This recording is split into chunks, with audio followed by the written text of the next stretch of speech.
What is on page SEO, इसके factors क्या हैं, वो कौन सी चीज़ें हैं जिनका हमें ख्याल रखना पड़ता है, वो कौन सी प्रैक्टिसेस हैं जिनको हमें करना चाहिए, वो कौन सी प्रैक्टिसेस हैं जिनको हमें नहीं करना चाहिए।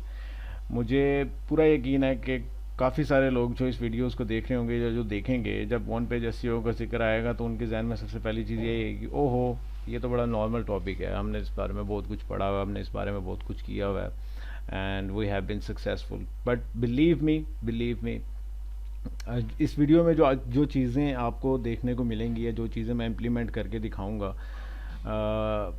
the whole perspective will be changed. Your whole perspective about on page SEO, your on page SEO factors will be changed. उसकी वजह कि हम आज भी यही सोचते हैं कि सेम वो ओल्ड टैक्टिक्स या सेम वो ओल्ड प्रैक्टिसेस वर्किंग है, वो वर्क करती हैं।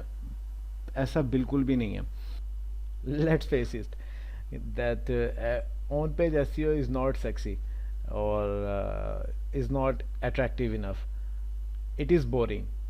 I know it is boring. जब भी ऑन पेज एसईओ का जिक्र आता है, इन प्रैक्टिस का जिक्र आता है, स्पेशली जो लोग इन चीज़ों को करते हैं उनको पता है कि ये कितना बोरिंग टॉपिक होता है। लेकिन मेरी नज़र में आप इसको अपने कंप्लीट जो आपकी पूरी एसईओ कैंपेन है या आपका जो पूरा एसईओ प्रोसेस है, ये प्लान है, ये उसका सर्जिकल पार्ट है। मतलब आपने इस सारे प्रोसेस को कंप्लीट करने के लिए ये जो सर्जरी वाला पार्ट है, आपको इसको सक्सेसफुल करना होता है, इसके ऊपर तवज्जो देनी होती है। हम इसको लाइटली ले जाते हैं, लेकिन हमें इसको लाइटली नहीं लेना चाहिए। ये बहुत इंपॉर्टेंट चीज़ है। ज़ाहिर सी बात है, अगर आप इसको कंपेयर करते हैं, मतलब कि आप अपनी ऑफ पेज से कंपेयर करते हैं, तो CNN से, CNN.com से या Huffington पोस्ट से या न्यूयॉर्क टाइम्स से या जितनी भी बड़ी साइट, अथॉरिटी साइट है, वहाँ से लिंक लेना, इट्स थ्रिलिंग। बड़ी एक्साइटमेंट होती है आपको। लेकिन जब आप अपने पेज को या अपने कंटेंट को ऑप्टिमाइज़ कर रहे होते हैं, या लेट्स से कि उसका स्लग सेट कर रहे होते हैं, या कीवर्ड प्रॉक्सिमिटी या कीवर्ड प्रोमिनेंस का जो है वो ख्याल रख रहे होते हैं, डेंसिटी का ख्याल रख रहे होते हैं, तो वो इतना बोरिंग, वो इतना एक्साइटिंग नहीं होता, वो इतना इंटरेस्टिंग नहीं होता जितना आपको ऑफ पेज एसईओ या आपका जो कोई एफिलिएट से कि आपका कोई कंटेंट जब वो वायरल हो जाता है, वो रेडिट के रेडिट टॉप पे आ जाता है या ट्विटर ट्रेंड्स के अंदर चल रहा होता है, तो जिस तरह से भी आप कहें, SEO, on page SEO is boring, no doubt about it. But अगर हम इसको प्रायोरिटी नहीं देते, ये काफ़ी इंपॉर्टेंट पार्ट है। सिर्फ समझाने के लिए मैं आपके सामने ये सारी तशरीह कर रहा हूँ कि अगर आप इसको प्रायोरिटी नहीं देते, अगर आप इसको उस पोटेंशियल से नहीं करते, तो जो पोटेंशियल आप अपनी साइट के अंदर एक्सपेक्ट कर रहे हैं, सही है, कि आपकी साइट इस ऐसे स्टेज पे पहुंच जाए कि वो रैंक कर जाए, वो ट्रैफिक, लीड, सेल्स, वट जो भी आपका पर्पज़ है उसको जिस उस पर पहुँचाने का, तो वो आप उसको फुल पोटेंशियल में नहीं देख सकते। बहुत से लोग ये सोच रहे होंगे कि ऑन पेज एसईओ या ऑन पेज प्रैक्टिस जो भी है, वो it's all about keyword density, but I don't want to believe it, and I'm sure that in 2017 or 18 there are very less people, और if you are one of them जो इन चीज़ों पे believe करते हैं कि keyword density and meta tags जो है वो it's all about on page SEO, it is false, it is false. Google algorithms जो है वो डे बाय डे इवॉल्व होते हैं। उनकी सारी जो जो इन्वेस्टमेंट है या उनका सारा जो जिसे कहते हैं कि उनकी सारी जो जो कमिटमेंट है, वो इस सारे प्रोसेस को इवॉल्व करने पे, ये सारे प्रोसेस को यूज़र फ्रेंडली बनाने पे। इट्स नॉट अबाउट कि जी कुछ टेक्निकल चीज़ें हैं जिनको आपने फॉलो किया और आपने सारा जो है वो अपना अपना प्रोसेस जो है वो कंप्लीट कर लिया। ऐसा नहीं है। जो चीज़ें, फिर मैं दोबारा रिपीट कर रहा हूँ, जो चीज़ें आज से 1 साल पहले, 2 साल पहले चलती थी, वो 2017-2018 में नहीं चल रही, वो नहीं चलेंगी, वो इवॉल्व हो चुकी हैं, सही है। या इवन के जो चीज़ें, बहुत सारी ऐसी चीज़ें भी होंगी जो 2017 के अंदर चल रही होंगी, लेकिन वो 2018-19 में नहीं चलेंगी। It's all about upgradation. मेरी सजेशन उन सब लोगों के लिए जो एसईओ के स्टूडेंट हैं, जो एसईओ सीख रहे हैं या जो एसईओ की प्रैक्टिस करते हैं, वो अपने आप को इस सारी चीज़ों से अपडेट रखें, इवॉल्व रखें, अपने आप को इवॉल्व करते रहें सारे सिस्टम के साथ। वो दिन गुजर चुके हैं जब आपने जस्ट अपने आर्टिकल के टाइटल के अंदर जो है वो अपना कीवर्ड डाला, अपने स्लग के अंदर अपना कीवर्ड डाला, और आप जो है वो पहले पेज पे जो है वो सर्च इंजन में पहले पेज पे आपकी साइट या आपका यूआरएल जो है आपकी पोस्ट आ रही है। आज की डेट में या आज के टाइम में हमें जिन चीज़ों को कंसिडर करना होता है वो गूगल की अपडेट्स हैं। गूगल जैसे let's say Google humming bird, जैसे मैंने अभी कीवर्ड के बारे में भी थोड़ा सा जिक्र किया कि आपने टाइटल में अंदर, तो आपने टाइटल में डाला, आपने आर्टिकल के अंदर जो है वो कीवर्ड स्टफिंग की या कीवर्ड को मतलब जगह जगह पे प्लेस कर दिया। अगेन डेंसिटी, जिसको लोग बहुत ज़्यादा फोकस करते हैं उसके ऊपर कि जी डेंसिटी होनी चाहिए। आजकल ये चीज़ें नहीं है, जो आपका फोकस होना चाहिए वो सिमेट्रिक सर्च पे होना चाहिए। गूगल हमिंग बर्ड जो है वो उसने वैसे ही आपकी जो सिनोनिम्स या जो आपके एलएसआई जो फैक्टर है, जो आपका कि आपके वर्ड्स का मतलब क्या है, कॉन्टेक्स्ट क्या है, आपके कंटेंट का कॉन्टेक्स्ट क्या है, उसको देन यूज़र एक्सपीरियंस को, इसके अलावा बहुत सारे ऐसे फैक्टर्स हैं जिनको इन सारी अपडेट्स के बाद काउंट करना इन्होंने शुरू कर दिया। लेकिन आज भी हम उसी चीज़ पे खड़े हुए हैं कि जी, मैं ये नहीं कह रहा कि आपका अपने कीवर्ड के आपका अपना टाइटल में जो है वो कीवर्ड नहीं होना चाहिए या आपके यूआरएल में कीवर्ड नहीं होना चाहिए, बट मेरा जो मकसद आपको ये सारी चीज़ बताने का है वो ये है कि हमें सिर्फ इन प्रैक्टिसेस के ऊपर या सिर्फ इन फैक्टर्स के ऊपर अपनी सारी कैंपेन का एनएसआर या ऑन पेज एसईओ को वाइंड अप नहीं कर देना चाहिए। There are other many things जिनको आपको फॉलो करना चाहिए। In short, on page SEO जो है वो पहले से ज़्यादा इम्पोर्टेंट, पहले से ज़्यादा एसेंशियल, पहले से ज़्यादा पावरफुल चीज़ जो है वो मेरी नज़र में आप लोगों को इसको अपने अकाउंट में लेना चाहिए। ऑन पेज ऑप्टिमाइजेशन सबसे बड़ा चैलेंज है गूगल के लिए कि आपके पेजेस को रैंक करने के लिए सर्च इंजन रिजल्ट्स के अंदर वो सबसे ज़्यादा इस चीज़ के ऊपर एम्फेसाइज करता है कि आपके पेजेस कितने ऑप्टिमाइज हैं, आपका जो आपकी साइट के आर्टिकल्स, लेट से पोस्ट कह लें या पेजेस कह लें, वो कितने ऑप्टिमाइज हैं। कंटेंट की क्वालिटी मैटर करती है, लेकिन अगर आपके पेजेस ऑप्टिमाइज नहीं हैं तो वो जो चीज़ें वो रैंकिंग या वो ट्रैफिक जो डिज़र्व करते हैं ऑर्गेनिकली, वो शायद उसको ना मिल पाए। आई एम श्योर कि मेरा ये आर्ग्यूमेंट आपको इसकी इम्पोर्टेंस के बारे में सही इंडिकेशन देगा कि how much important it is. So अब ज़रा प्रैक्टिकली स्टार्ट करते हैं कि हम किन फैक्टर्स को कंसीडर करेंगे, या मैं अपनी वीडियोस के अंदर जो है वो इसको इन चीज़ों को कैसे, कौन कौन सी चीज़ें हैं जिनको मैं अपनी नाकिस नॉलेज में जो है वो कंसीडर करता हूँ या प्रैक्टिस में होनी चाहिए, या आपको इनको लाजमी चेक करना चाहिए या देखना चाहिए। So let's start. सबसे पहले जो हमारा टॉपिक है जिसके बारे में हम बात करेंगे, या सबसे पहला जो हमारा फैक्टर है वो है keywords. Keywords are still foundation of your on page SEO. The most important pillar in your on page SEO campaign is keywords. सही है। उसमें जो सबसे इम्पोर्टेंट बात आ जाती है वो आ जाती है how to choose the right keywords. सही है। मैं इस टॉपिक के ऊपर ज़रा 1-2 मिनट इस वजह से लेना चाह रहा हूँ क्योंकि आगे जो हमारा ऑन पेज का सारा टॉपिक है वो है ही कीवर्ड प्लेसमेंट, या मतलब कीवर्ड डिस्कस के कहाँ पे हमने इसको इन चीज़ों को सही तरह से इस्तेमाल करना है, कीवर्ड्स को प्रॉपरली ऑन पेज एसईओ के अंदर। तो इस वजह से मैं इसकी ज़रा इम्पोर्टेंस पे थोड़ा सा करना चाह रहा हूँ कि ये वो सब चीज़ें उस वक्त सक्सेसफुल होंगी जब आप सही कीवर्ड पहले सिलेक्ट करेंगे। सो आपकी ऑन पेज एसईओ को सक्सेसफुल बनाने के लिए बेसिकली जो ज़्यादातर पार्ट आपका जो इम्पोर्टेंट पार्ट है वो है आपके कीवर्ड्स, के आपने सही कीवर्ड चूज़ किए हैं। अगर आपने सही कीवर्ड चूज़ नहीं किया और आपने सारी ऑन पेज एसईओ की जो प्रैक्टिस है वो फॉलो कर ली हैं तो आपको रिजल्ट देखने को नहीं मिलेगा। सबसे पहली चीज़ है कि आपने अपनी ऑन पेज, आपकी जो ऑन पेज एसईओ है उसको सक्सेसफुल बनाने के लिए उससे जो पहला स्टेप है उसको सक्सेसफुल बनाया जाए, which is choosing the right keywords. हम इस बारे में बात कर चुके हैं कि वो दौर वाकई में चले गए हैं, बिलीव मी वो दौर वाकई में चले गए हैं। और जो लोग इन चीज़ों के ऊपर अभी भी एम्फेसाइज किए हुए हैं या इन चीज़ों के ऊपर फोकस किए हुए हैं कि नहीं जी ठीक है बस कीवर्ड स्टफिंग की, टाइटल के अंदर कीवर्ड डाला, स्लग में डाला, नीचे की नीचे जो है वो टैग्स लगा दिए, या जो भी सस्पिशियस एक्टिविटीज़ हैं वो सारी कर ली और ये सारी चीज़ें चल जाएंगी। बिलीव मी अगर ये थोड़ी बहुत अभी चल भी रही हैं तो they will not work any more in coming days, in coming time. सही है, तो बेहतर ये है कि आप जितना फोकस उस चीज़ के ऊपर लगा रहे हो, इस चीज़ के ऊपर लगाओ कि how to do thing rightly. So इसके लिए ज़्यादा सबसे ज़रूरी ये है कि आप अपनी कीवर्ड रिसर्च सबसे बेहतर करें। अगेन कीवर्ड रिसर्च की बात आई है तो मैं आपको सजेस्ट करूँगा कि कीवर्ड रिसर्च करने से पहले आप जो मेरे चैनल पे मौजूद जो हमने 3 पार्ट्स किए थे कीवर्ड रिसर्च से रिलेटेड, जिसमें हमने कीवर्ड रिसर्च को डिस्कस किया था, आप वो ज़रूर देखें। I am sure it will help you a lot to reframe your approaches about keyword research.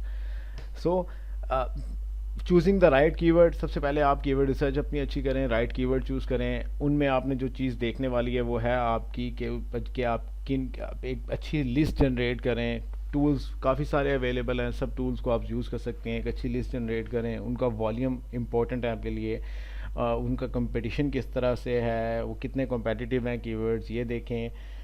उसमें यूज़र इंटेंट क्या है, सर्चर इंटेंट क्या है, मीन स्केल बंदा वो उसमें ढूंढ क्या रहा है, ठीक है, और कि वो आपके बिजनेस और वेबसाइट की सक्सेस के लिए कितने ज़रूरी हैं ये कीवर्ड्स। मतलब कुछ चीज़ें होती हैं ना जो आपको बता देती है कि हाँ अगर मैं इस चीज़ को अपने बिजनेस से रिलेटेड टारगेट करूँगा तो इट विल इफ़ेक्ट।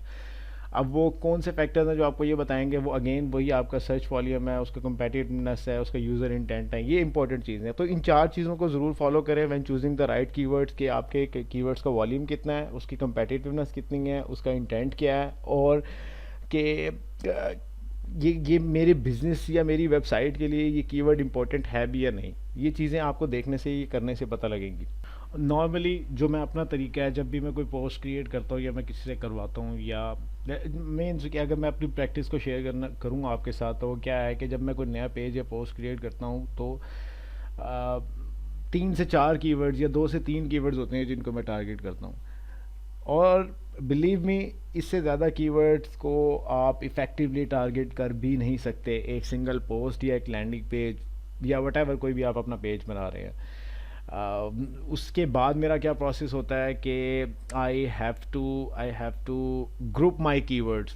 जो मैंने कीवर्ड्स फाइंड किए हैं उनको मुझे सर्चर इंटेंट और उसकी रेलिवेंस, इन दोनों से रिलेटेड मुझे उसे ग्रुप करना पड़ता है। Now let me tell you कि what I mean. Let's say कि मेरे पास जो कीवर्ड्स हैं वो टेनिस हाइलाइट्स से रिलेटेड हैं, सही है। अगर एक बंदा टेनिस हाइलाइट्स के बारे में सर्च कर रहा है तो इसका मतलब ये है कि वो इस चीज़ के बारे में भी सर्च कर सकता है, यूएस ओपन टेनिस हाइलाइट्स या यूएस ओपन हाइलाइट्स।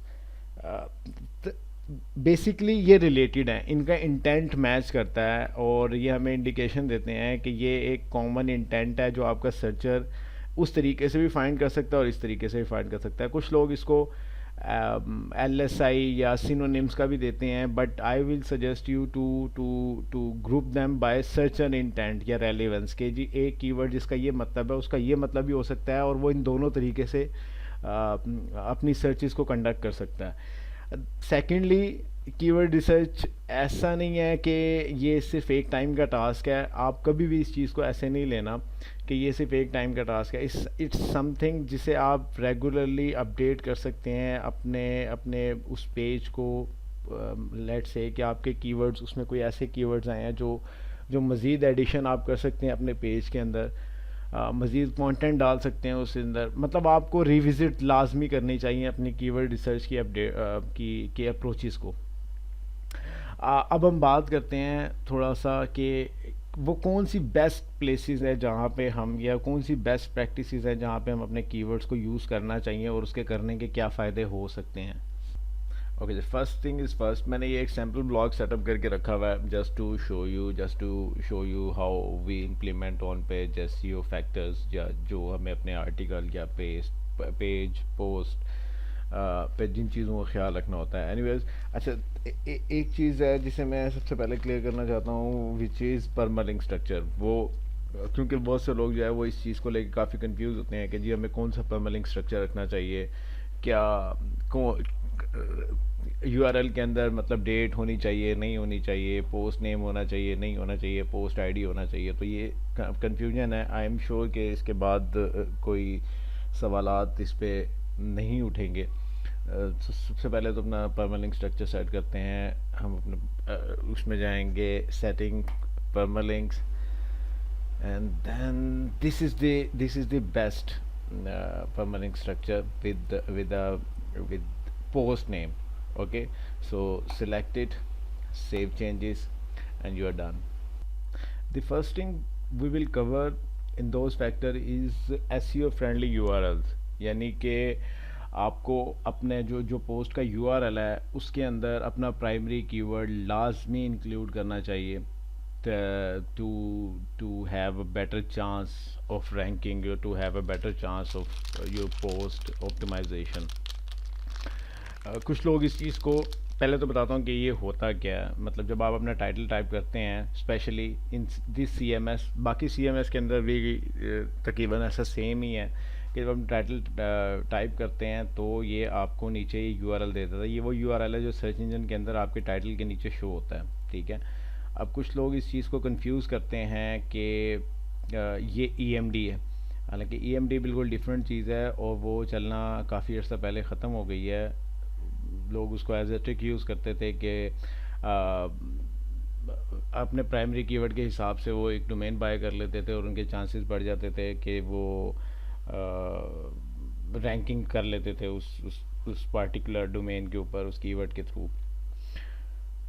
लेकिन 2012 के अंदर, या 2000 आई थिंक 2012 के मिड में EMD अपडेट आई थी from Google that the exact match domains are no longer working. So अब जैसा कि एग्जैक्ट मैच डोमेन जो है वो नो लॉन्गर वर्किंग, लेकिन including your primary keyword in your post or article URL is still working, and it is still a ranking factor. I think John Muller from Google, which is a very prominent figure, he stated a few months ago that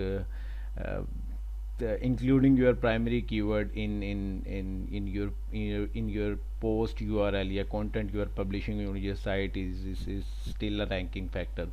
So कुछ लोग अब इसके अंदर भी गलतियां करते हैं। कुछ लोग क्या करते हैं कि जी इसको काफ़ी लॉन्ग कर देते हैं, इसके अंदर कीवर्ड स्टफ़ कर देते हैं, मतलब अब डिफरेंट डिफरेंट ट्रिक इस्तेमाल करते हैं, लेकिन लोगों को ये आइडिया नहीं होता कि ये फॉर द टाइमिंग तो शायद चल जाएगा, लेकिन आने वाले दिनों के अंदर उन इस चीज़ का इफ़ेक्ट उनकी ओवरऑल साइट के ऊपर काफ़ी गलत पड़ सकता है, काफ़ी फिर उन्हें उस वक्त जो हजीमत का सामना होता है वो फिर हम सबको ही तकरीबन आइडिया है।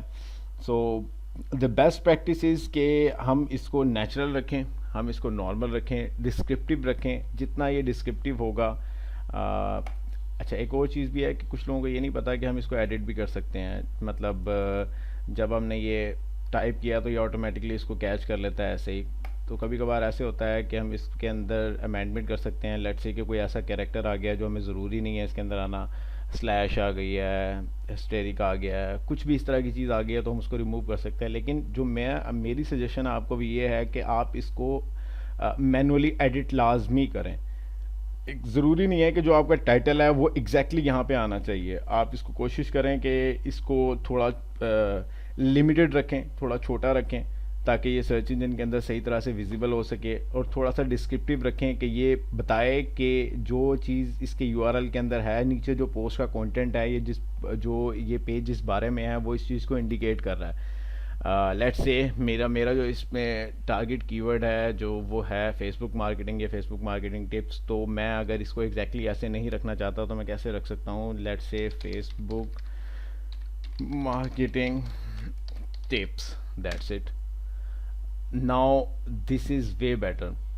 I can imagine when someone will search about it and it will appear in search engine, it will represent what I am offering on this page. So कुछ चीज़ों को अवॉइड करें, कीवर्ड स्टफिंग को इसके अंदर avoid करें। इसके अंदर आप इन्फो का वर्ड, टैग का वर्ड, आर्टिकल का वर्ड, या कुछ लोग जस्ट सेशन आईडी और पोस्ट आईडी जो है वो मतलब तो कस्टम परमालिंक जैसे मैंने शुरू में बताया था, कस्टम परमालिंक लाजमी सेट करें, लाजमी it's a necessary thing to for an on page going on effort. Special characters को इसके अंदर अवॉइड करें कि कोई स्पेशल कैरेक्टर ना है, मतलब इसको जस्ट ऐसे लगे कि ये एक ऑथेंटिक यूआरएल है which is providing what it is showing in it. Okay, thing is your title tag. मैं एक चीज़ बताता चलूँ, टाइटल टैग बहुत इंपॉर्टेंट रोल प्ले किया करते थे इन ओल्ड डेज। आप अपने टाइटल के अंदर जस्ट कीवर्ड्स डालें और स्टफ करो, वो चांस आपके रैंकिंग के चांसेस जो है वो बढ़ जाया करते थे।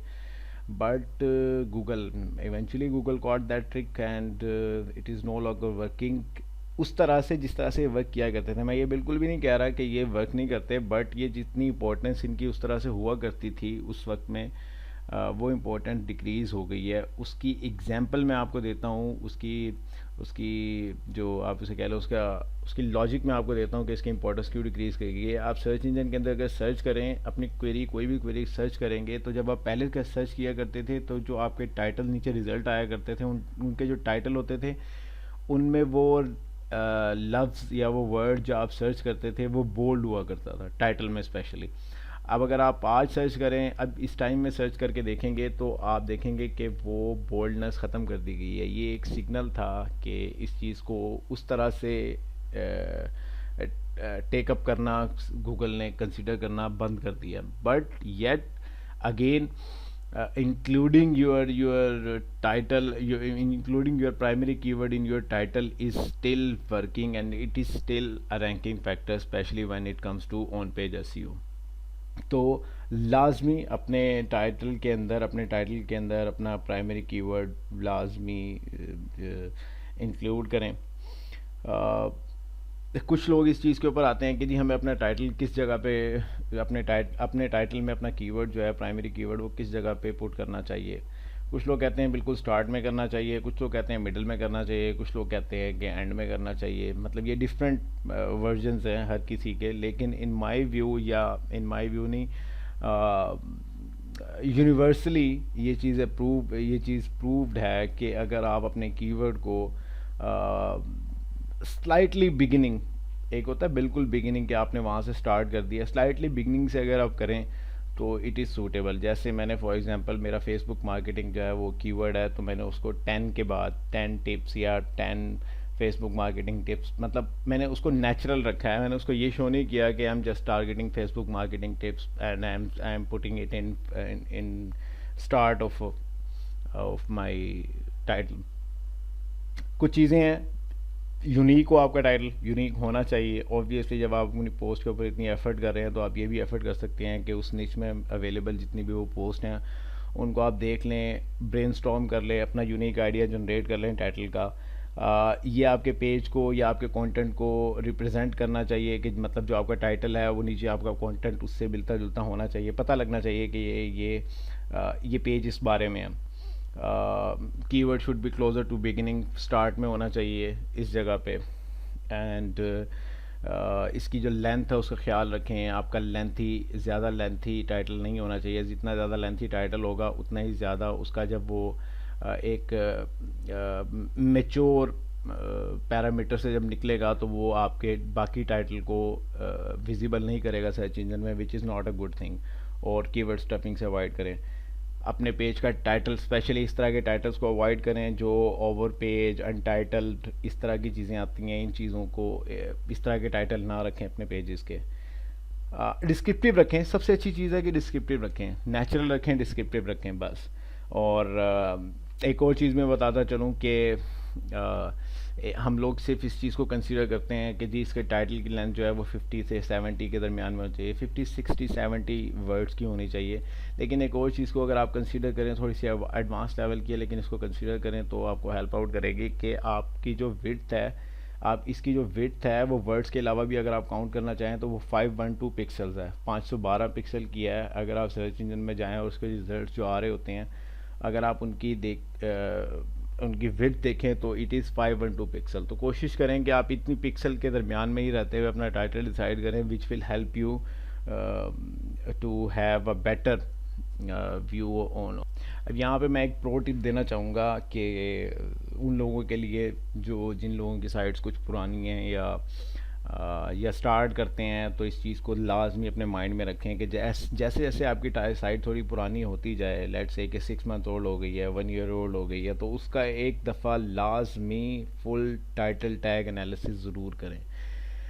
काफ़ी सारे टूल्स हैं जो आपको ये फैसिलिटी देते हैं, जैसे स्क्रीमिंग फ्रॉग है, वो आपको आपकी साइट के ऊपर मौजूद जितने भी टाइटल्स हैं उनको एट अ टाइम एडिट करने या एट अ टाइम चेक करने की फैसिलिटी देता है। इससे क्या अकम्प्लिश कर सकते हैं, आपको सबसे बड़ी बात, सबसे अच्छी चीज़ पता लग जाती है कि आपकी जो साइट है उसका उसका स्ट्रक्चर को आपको समझने में सबसे आसानी हो जाती है।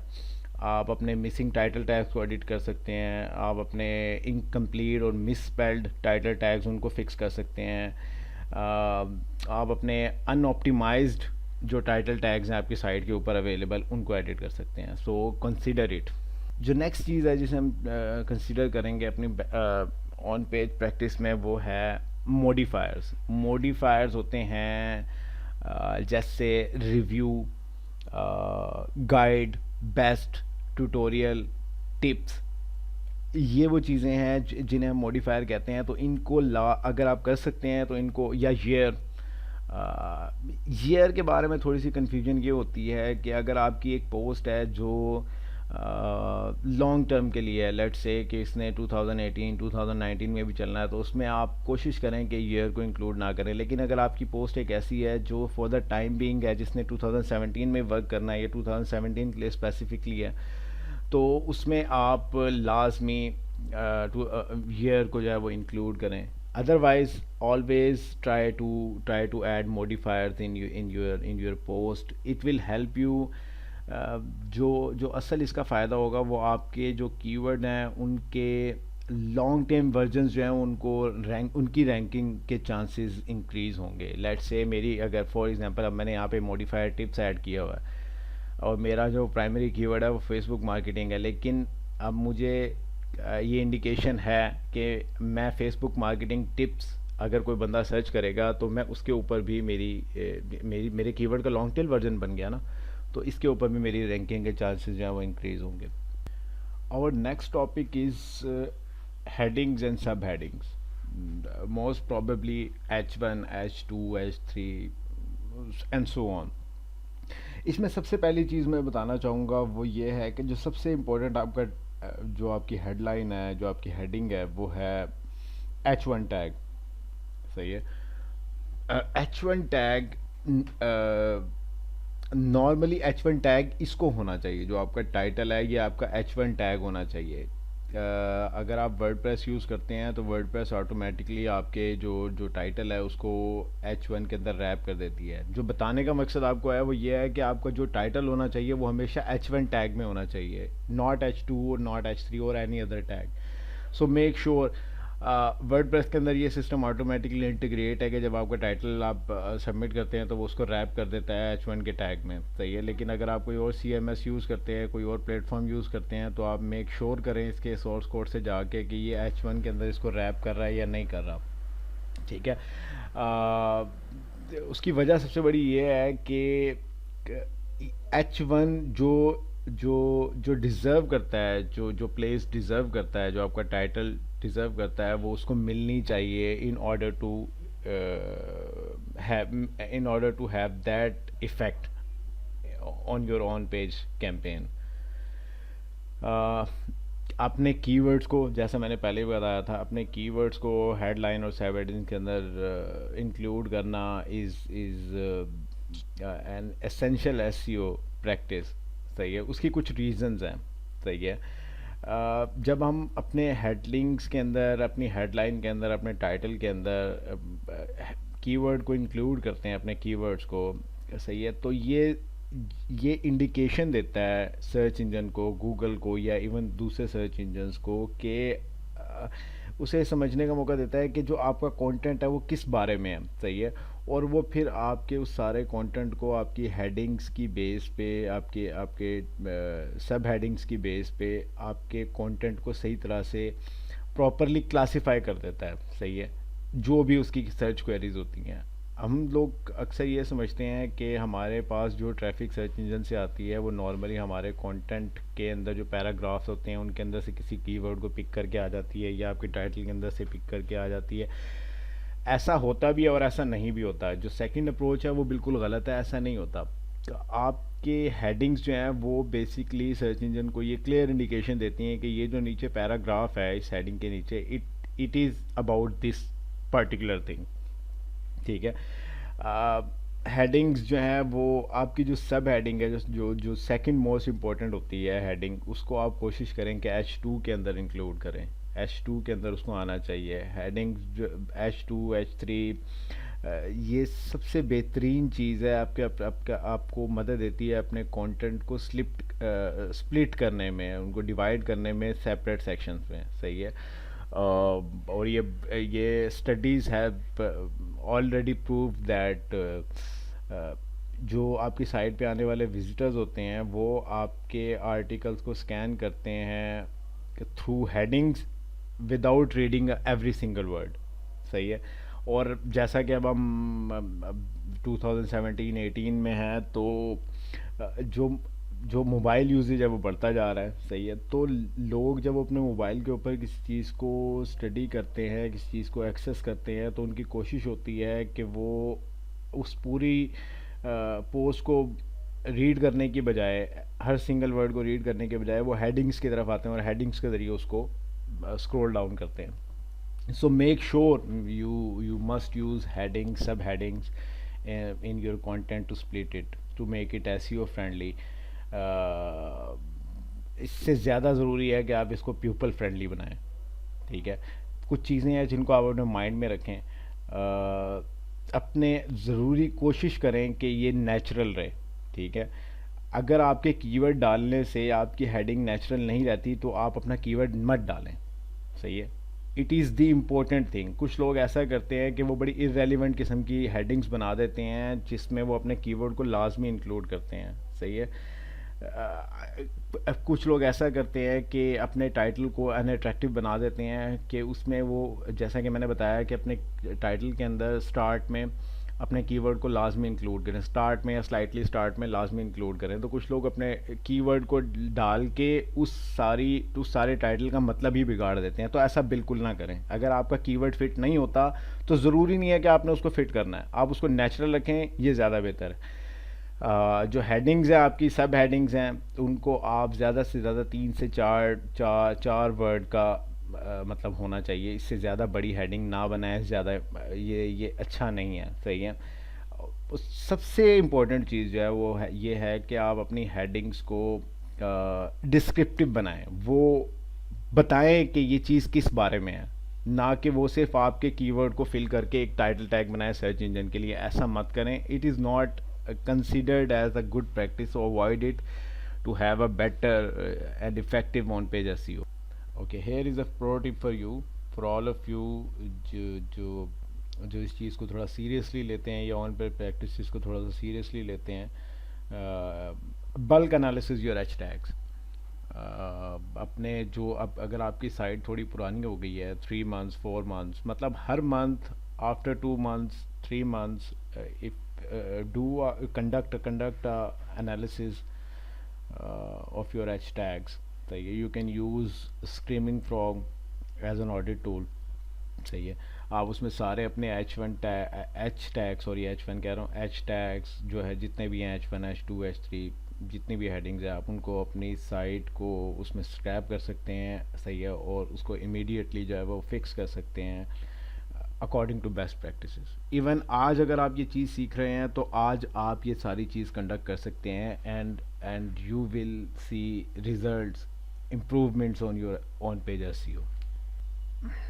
Okay guys, so this was it for this video, and I will cover the rest of on page SEO factors in next video.